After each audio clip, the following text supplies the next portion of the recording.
Selamat siang teman-teman sekalian. Tampil lagi saya John untuk video saya yang keempat. Ini saya berada di depan halte pertukaran Demasik Jalan Celduk Raya. Saya ingin menjelaskan mengenai beberapa hal. Ini saya akan menjelaskan seperti ini. Ya, kenapa Indonesia itu selalu berutang? Padahal sumber dayanya besar. Ya. Nah, itu pertama karena gini.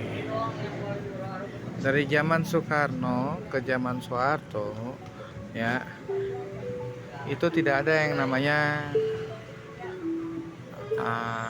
anggota dewan, yang ada MPRS. Kenapa di zaman Soeharto makin berkembang sampai sekarang itu ada anggota dewan? Disitulah awal mulanya korupsi merajalela, seperti itu, ya. Sehingga sebenarnya kalau diperhatikan, ya, zaman dulu itu kalau nggak ada anggota dewan, Indonesia akan maju saat seperti itu. Dan kedua, ya, karena juga sebenarnya kita punya aset-aset terbesar di dunia, di bank-bank terkemuka di luar negeri. Dan antara pemerintah dengan pemegang aset itu bersih tegang. Karena kenapa?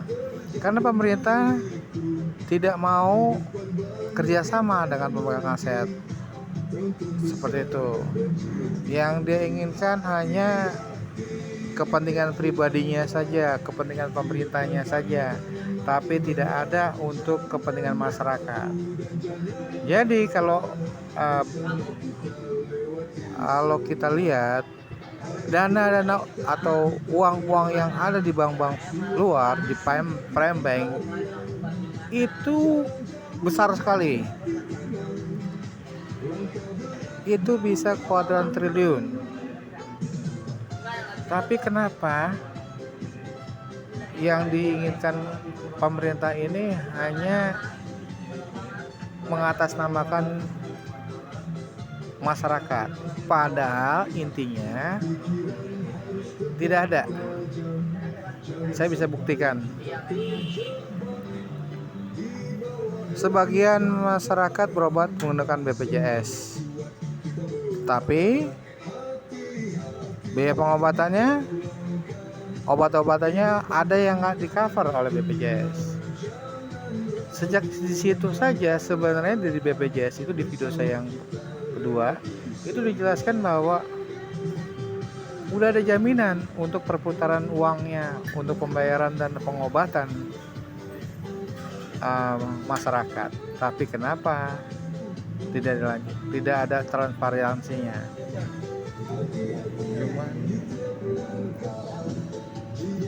Cuman begitu. Yang sebelah,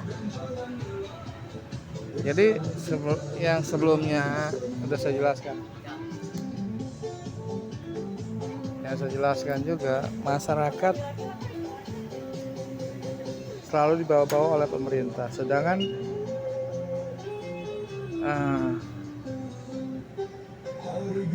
pajak masyarakat yang bayar, tapi keuntungannya sendiri tidak ada.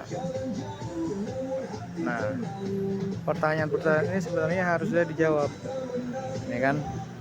Tapi tidak ada transparansi dari pemerintah, seperti apa kemauannya, gitu loh, ya kan?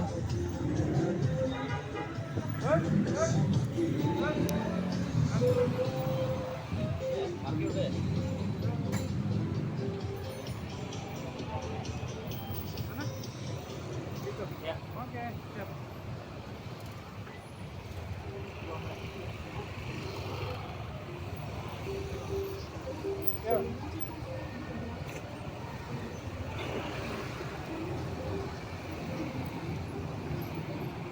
Sudah.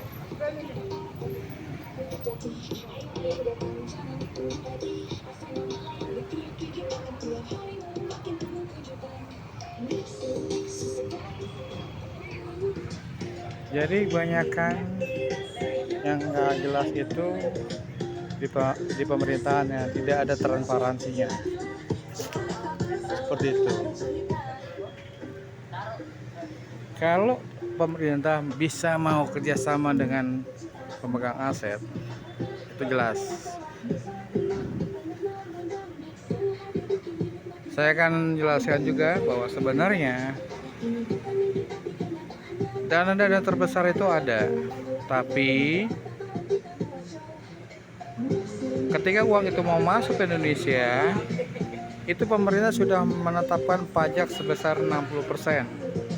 Sedangkan uang itu masuk itu untuk masyarakat, untuk proyek-proyek yang ada di Indonesia sehingga tercipta lapangan pekerjaan. Tapi karena pemerintah tidak mau kolaborasi dengan pemegang aset, jadi seperti ini masyarakat Indonesia. Seperti itu. Saya bisa menjelaskan dan saya bisa memberikan bukti jika memang itu valid. Kalau pemerintah mau buka, banyak lahan-lahan yang bisa kita juga jadikan acuan untuk dapat duit. Tapi karena pemerintah tidak mau kerjasama, maunya jalan sendiri, itu jelas. Sebagai contoh, dana-dana yang diblokir itu pun mereka mau ngambil, tapi bisa nggak? Tidak, karena sudah diamati oleh pemegang aset, sehingga pemerintah nggak bisa jawab. Karena dana blokir itu kerjaan pemerintah. Kalau mau lihat, saya bisa tunjukin buktinya. Seperti itu. Tapi saya nggak mau bicara di sini. Temuin saya, tempat saya nongkrong. Terima kasih, salam sejahtera untuk semuanya. Selamat siang.